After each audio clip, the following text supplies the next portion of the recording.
This is Red from the Entertainment Blog coming at you with another edition of MLB Hotstove Observations Week 18 of the end of 2024 season going to this year's 2025 season. Hotstove is the baseball offseason. Former swing pitcher Dilson Lamet and outfielder Socrates Brito, they're taking their talents to Mexico. Rosanesi Contreras, who's on the Orioles, they plan on using him as a starter, so they're stretching him out. Red Sox signed Nick Birdie minor league deal as rotational depth. Bad news for the Tigers. Parker Meadows has nerve issue in his right arm, but we already talked about the other week. Matt Bierling having issues, so that's two outfielders they're down. Cubs said that Javier Assad will be out for opening day, so hopefully he'll come back soon.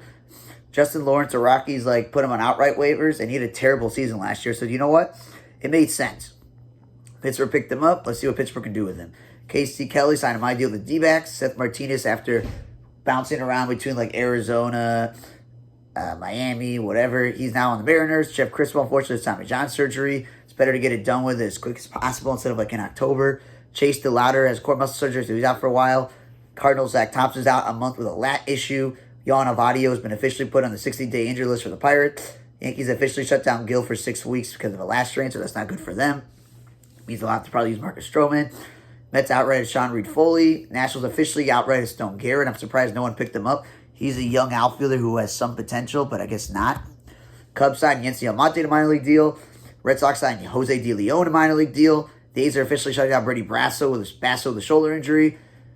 Roman Quinn got hired as a minor league coach for the Florida Coast League for the Braves, so congratulations to him. Brewers unfortunately put DL Hall on the 60-day injury list, so he's going to be out for a while. Jay Jackson said, "My deal with Mexico." Now, Bryce Harper announced that he would have no problem moving back to the outfield if they got a first baseman, because they were trying to look at Pete Alonso, Christian Walker, Paul Goldschmidt, all those other guys. Well, what if they sign Anthony Rizzo? I know he's not a superstar right now, but what if they sign Anthony Rizzo? Would you move back? Because they just signed Max Kepler, and they're playing him in left field when he's a right fielder. Castellanos is a terrible outfielder, and Brandon Marsh and Rojas can't really hit as center fielders, so where would he go? It's a nice thought that he would do that, but they should have thought of that before they signed Max Kepler. That's all I'm saying. Tyler Naquin, speaking of guys with position changes, the former outfielder has signed a minor deal with Cleveland Guardians, but he's going to be pitching, so we'll see how that transition works out for him. Bad news for the Yankees. Dejan May has a calf injury, so he'll be nursing that for a while.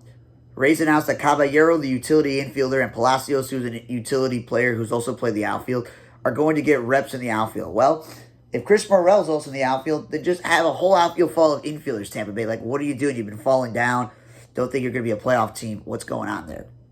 Dodgers hired Zach Reeks to be a minor league coach. They made that at MLB trade rumors as a big deal, so congratulations to him on getting that job.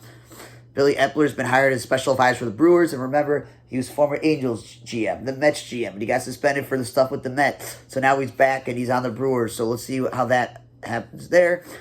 Yankees officially put Giancarlo Stanton on the injury list. Well, it makes sense because he has issues with his elbows, so you might as well take him off the roster and someone else can be used. Hector Neris on my deal with Atlanta, and Hector Neris at one point used to be good. Didn't really work out with the Cubs last year, but Atlanta could definitely use his help. Bad news for the Braves, though. Sean Murphy's out 4 to 6 weeks with a cracked rib. And the all-star Gold Glove catcher that Atlanta traded prospects for, he's been battling some injuries the past couple of years, so I don't know what's going on there.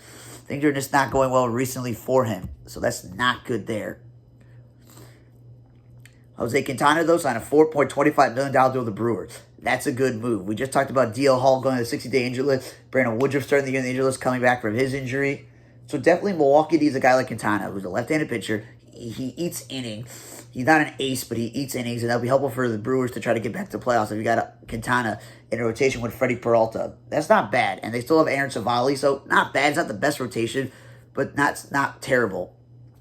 The Nationals are looking to get some new stadium rights for their stadium, so look out for their stadium in the future to have some name on there.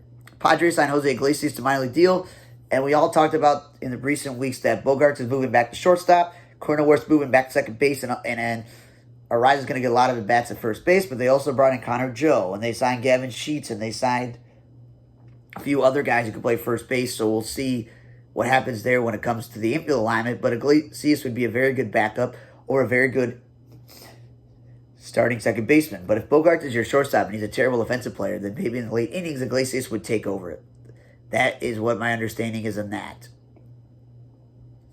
The Astros announced that Jose Altuve will mostly get at bats in left field because they want to keep Yordan Alvarez healthy. Well, I wrote this in an article last year, and obviously no one read it because I said that Yordan Alvarez should be the everyday first baseman because that Jose Abreu was such a flop of a deal. Also, that long-term deal they gave Jonathan Singleton in the past was also a flop. So why don't you just keep him healthy, play him at first base every day, keep the DH spot open for other people. But it looks like they're going to DH him a lot. They just gave Christian Walker a bunch of money, so he's at first base. Chas McCormick lost his center field job, so he's going to take over right field for Kyle Tucker. So they thought they were going to go into the season with, maybe Ben Gamel or coming in for Alvarez. But it looks like they're going to have Altuve play left field, which I think is dumb. Because the rumors were if they re-signed Alex Bregman to play third base, Paredes would have moved to second base, and Altuve moved to left. But guess what? They didn't re-sign Bregman, and Paredes is staying at third base. Like, what are you doing there? So I don't understand why Altuve is moving the outfield. This is not the Craig Biggio situation where they went and got Hall of Fame caliber player Jeff Kent, who is a Hall of Famer, but at the time Hall of Fame caliber player, and Craig Biggio's like, for the betterment of the team, I will leave second base and I'll play center field. Altuve's not moving for anyone in particular, and he's a mid-30s guy at this point. Like, I think that's stupid. But whatever. Colombia and Brazil most recently qualified for World Baseball Classic. This was after last week where we talked about Nicaragua and Chinese Taipei. Colombia has baseball players that are in the leagues. Can't really name one off the top of my head, but it makes sense. And Brazil, I only can name Yan Gomes and Andre Brienzo. I don't know if either of them played for the team. I'll have to look it up, but there's that. Bad news for the Orioles. Gunnar Henderson has an intercoastal strain, so they're not sure about his opening day status, so that's not good. Fernando Tatis Jr. is signed with Bad Bunny's sports agency, so look out for that. Orioles announced their Hall of Fame will include Joe Orsoluk, Tom Davis, and Adam Jones, which makes sense. A's are hired Mark Baden as their new president after we talked about the other president just left. And big headline. Lawrence Butler gets a 7-year, $66.5 million deal from the A's. So first things first, the A's moved to Sacramento, but they're like, we're going to keep Brent Rooker. So they extend Brent Rooker as their all-star DH instead of trading him. They go give Severino all this money. They bring in Gio Urshela and a few other guys that are on veteran deals because they're trying. And now this. I think they also brought in Jose Leclerc, too, the former Rangers closer, on top of that. But they made some major league signings. They didn't just go, we're not doing anything, and they extended 2 of their best players. That is a move in the right direction. They're moving up while the Angels are moving down. So that I can appreciate. The A's are actually trying to do something, unlike other baseball teams, like the hometown White Sox team. But, it is what it is. The Orioles announced with the Nationals the resolution of the Masson issue they had, that the agreement is they're going to get a 1-year deal with them, and they're having an opportunity to explore possible opportunities for the upcoming season. So that is good for them, because then people will be able to watch their games. The Hall of Fame for the committee, for the Veterans Committee, are changing stuff to the errors thing. So this upcoming year, any candidate on the ballot who does not receive at least 5 of the 16 votes will not be eligible for their consideration during the next cycle. So like every year, the Veterans Committee chooses like a different era apparently. So if your era is not up next year and you get disqualified, then you won't be in there. It says the candidate who receives 4 or fewer votes on 2 separate occasions is permanently off the thing, which makes sense. If you can't get 5% back-to-back times, then you're clearly not a Hall of Famer because the writers didn't think you were, and now the veteran people don't think you are. It is designed to reconsider players, obviously, who have not been elected by the writers thing, which makes sense. So obviously it's different than 75% and the other thing. But obviously the era committee is a 3-year cycle. In 1 year, it'll consider classic baseball era for those who didn't contribute to sport before 1980, including Veterans of Negro League. The other 2 have sublets of contemporary baseball era. That consists of one year for players whose greatest contributions have come since 1980, and 1 year for managers, umpires, and executives in the same era. So obviously, this year we know Dick Allen, Ken Boyer, John Donaldson, Steve Garvey, Dave Parker, Vic Harris, Tommy John, and Lucian all were on there, and all of them got at least 5% of the vote. So I understand what they're trying to change the rule. It may suck for other people who think these guys are Hall of Famers, but guess what? If you can't get elected into the Baseball Hall of Fame through the writers, and you can't get 5% twice, then of course you're going to be banned. Rest in peace, though, to Bobby Malcolmus, the former infielder for the Braves, Senator, and Phillies, had a .215 average, 8 homers, and 40 RBI. He passed away to 93.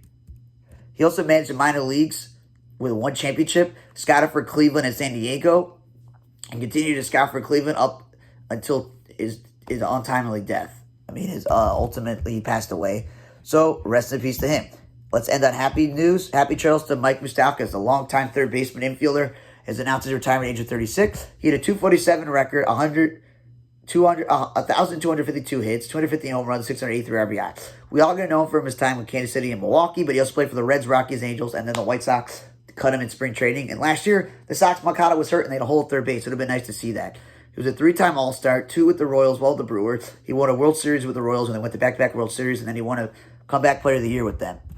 So at the end of the day, when you could put on your mantle 3 All-Star appearances, a World Series championship, a AL pennant, a Comeback Player of the Year, and at one point when you were on the Royals, you had the all-time single-season home run record for the Royals. Like, that's not bad. It's really not.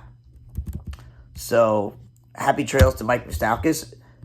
Thanks again for listening to another edition of the 2024-2025 MLB Hotstove Week 18 observations for Entertain Blog. I'm Raider. See you guys next time.